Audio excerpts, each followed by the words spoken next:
how CaStrO can play out this map. All right. Going into game number 2. And it looks like in the bottom left position is the red Protoss. We will have remag. And at the top left as the peach Zerg, we will have CaStrO.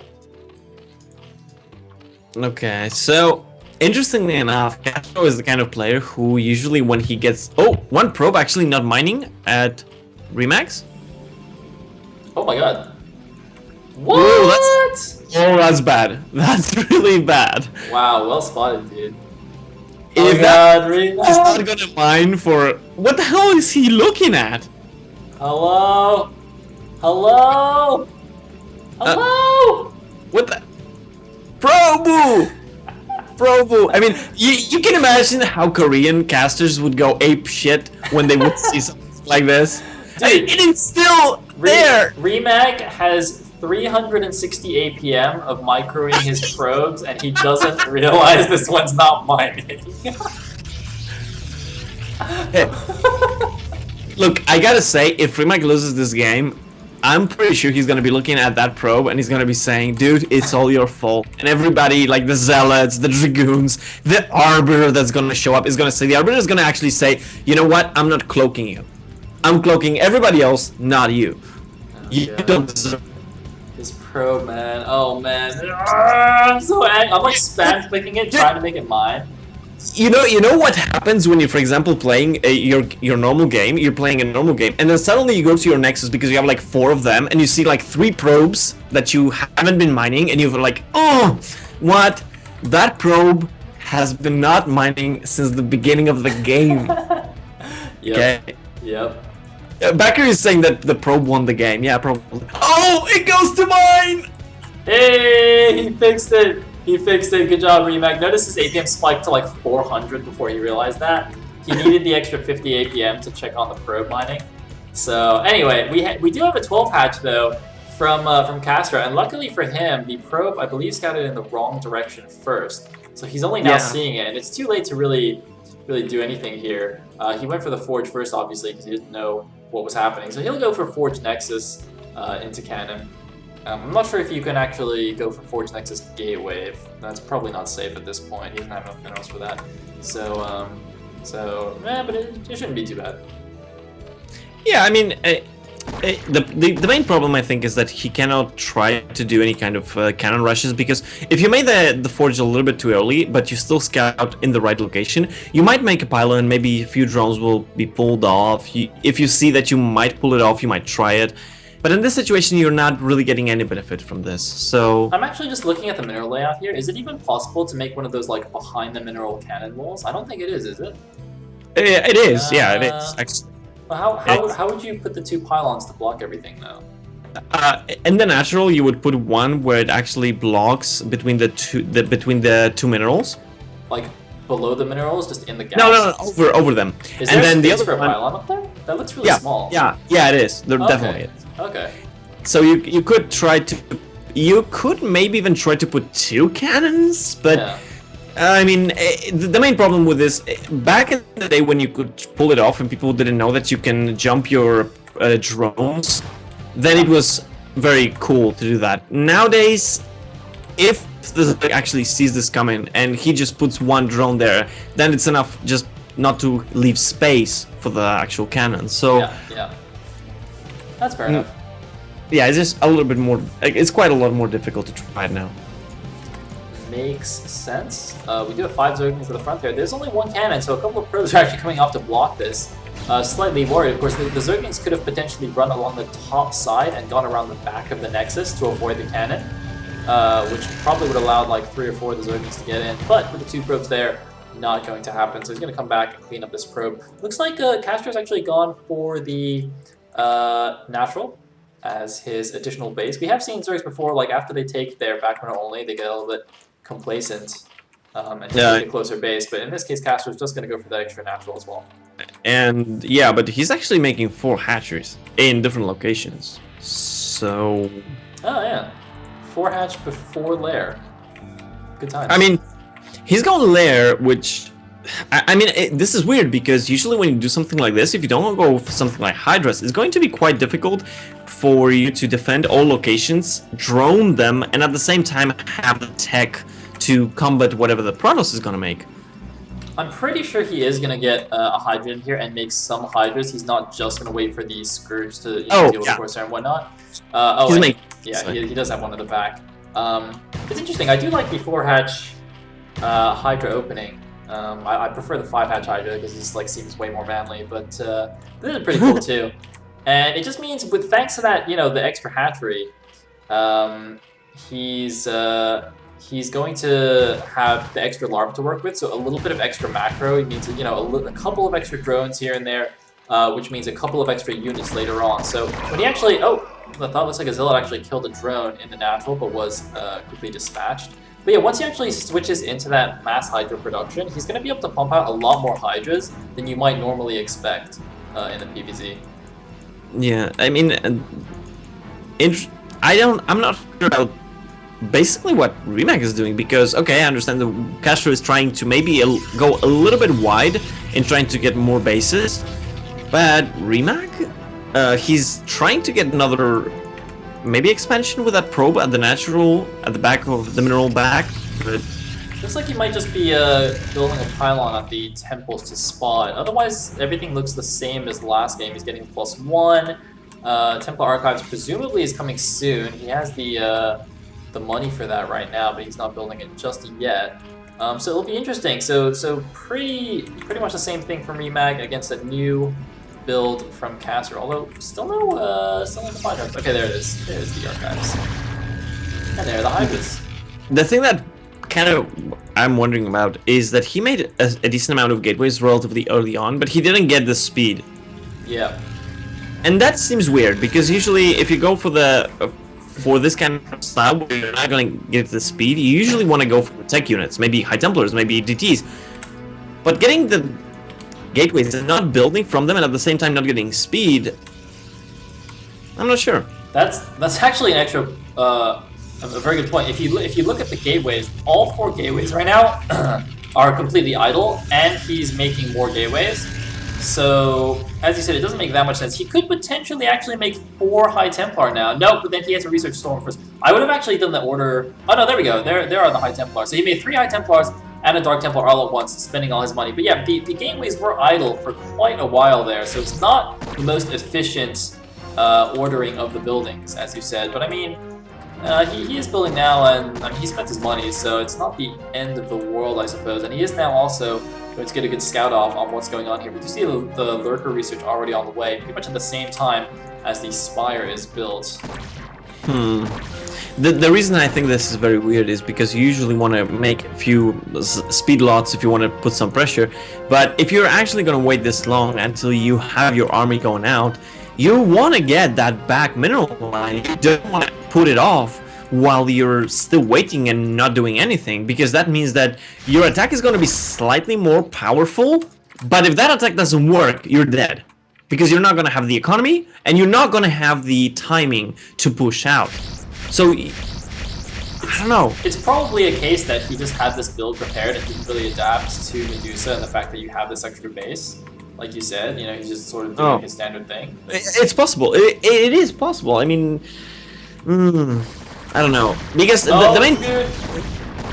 Oh, and a good nice storm, and another nice storm. Dude, look at this. I mean, CaStrO right now has 4 bases against 2. Okay, one of them is like half a base, and it's not gas, but it is 4 bases. Yeah, CaStrO, I mean, he has the economic advantage. He did throw away quite a few Hydras here, though, without gaining too much, only being able to kill the cannon and a few units. He did force the first 2 High Templars to morph into an Archon, at least. Early on in the game, it's actually usually more useful to keep those as Templar for the additional energy and storms. Yeah. But otherwise, wasted quite a few Hydras. But look at this, he's got a lot of Hydras left, and this is the cool thing about going for 4-hatch Hydra before lair, 4-hatch before lair, is you know, you get a bit of a stronger economy, stronger macro game going, and also he's got the lurkers very, very early here because of course he delayed the Spire by a lot. So here we go, the first two lurkers borrowing down. One of them gets focused down, but that cost a few of the Protoss units. The DT at least though, still doing quite a bit of work here, just being annoying. Of course, because of the delayed lair, the Overlord speed was delayed by a little bit. Finally, some Overlords are coming out, but yeah, gonna push the Protoss back. And only now, actually, the mineral only from remag is going down, and that really upsets you.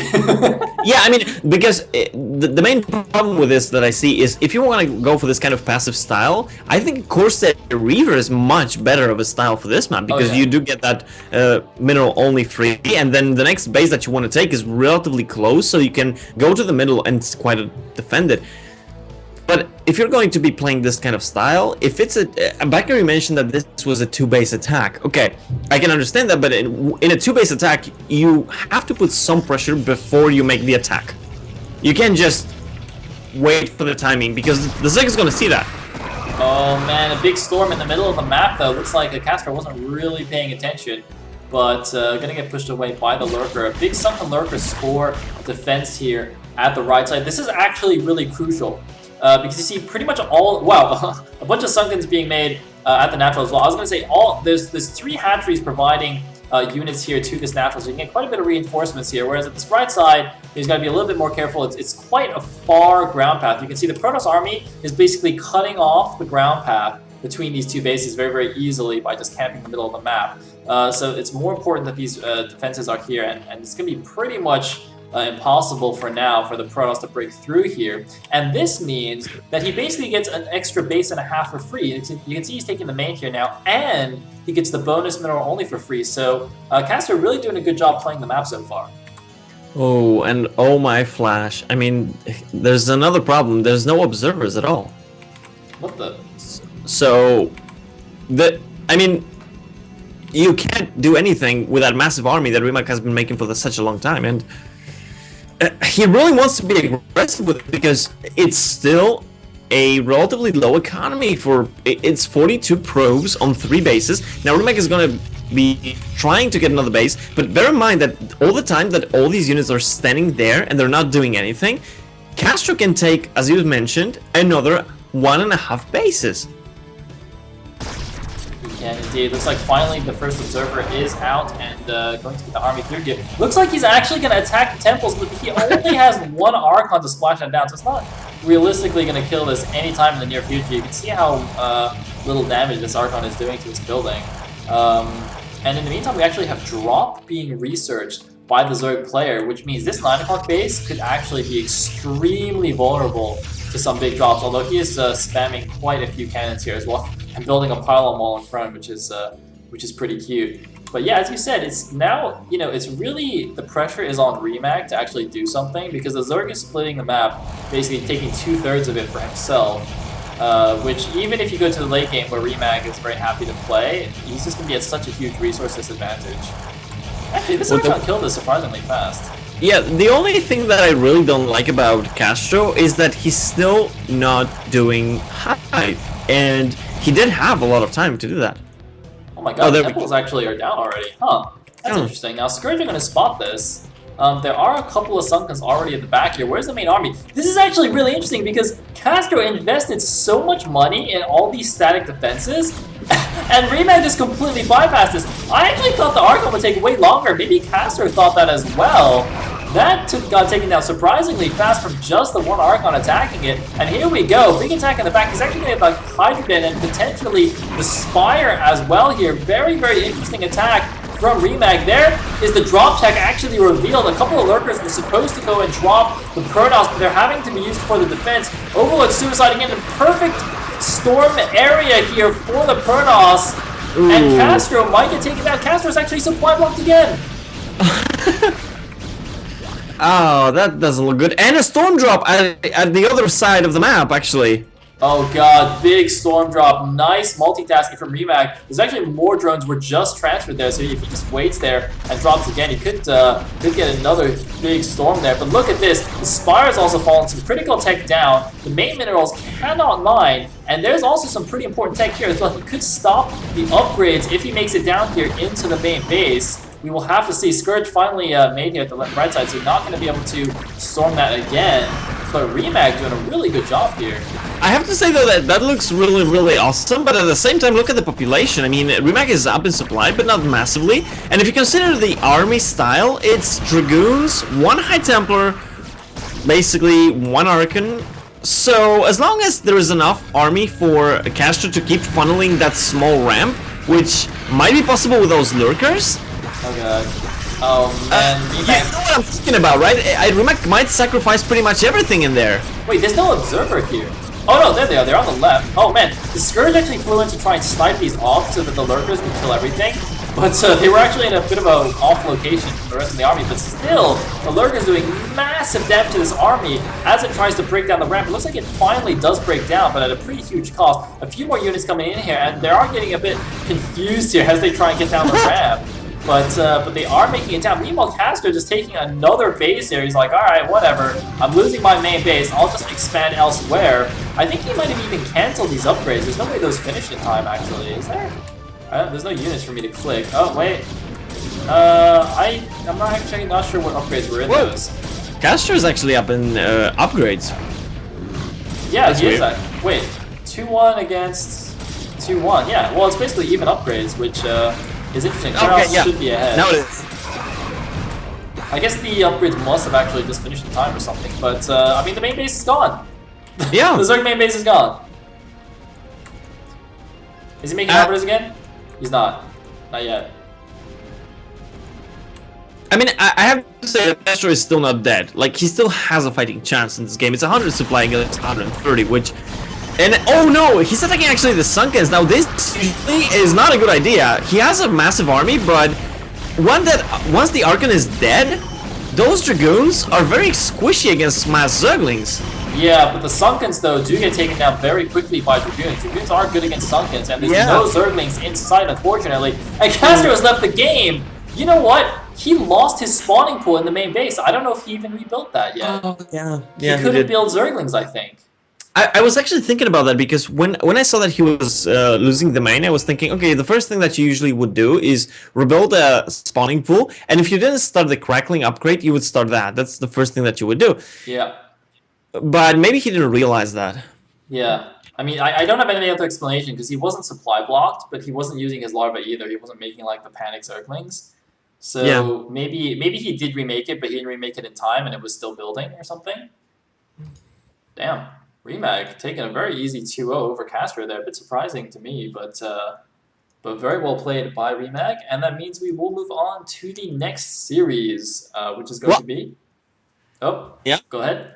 No, I did tell you, man. I thought that remag had actually a pretty decent shot at this because the way that he plays is very standard. He was aggressive in this game, but not crazy aggressive. So, and basically, CaStrO wasn't allowed to do whatever he wanted to do. So, as strangely as I would think that it is, because I've seen CaStrO play a lot of high-level games, I did feel that remag had a better shot at this. Yeah. Yeah, and you're right. Well predicted, Catspaw. All right, you're 1-0 on the day so far. Our next matchup is going to be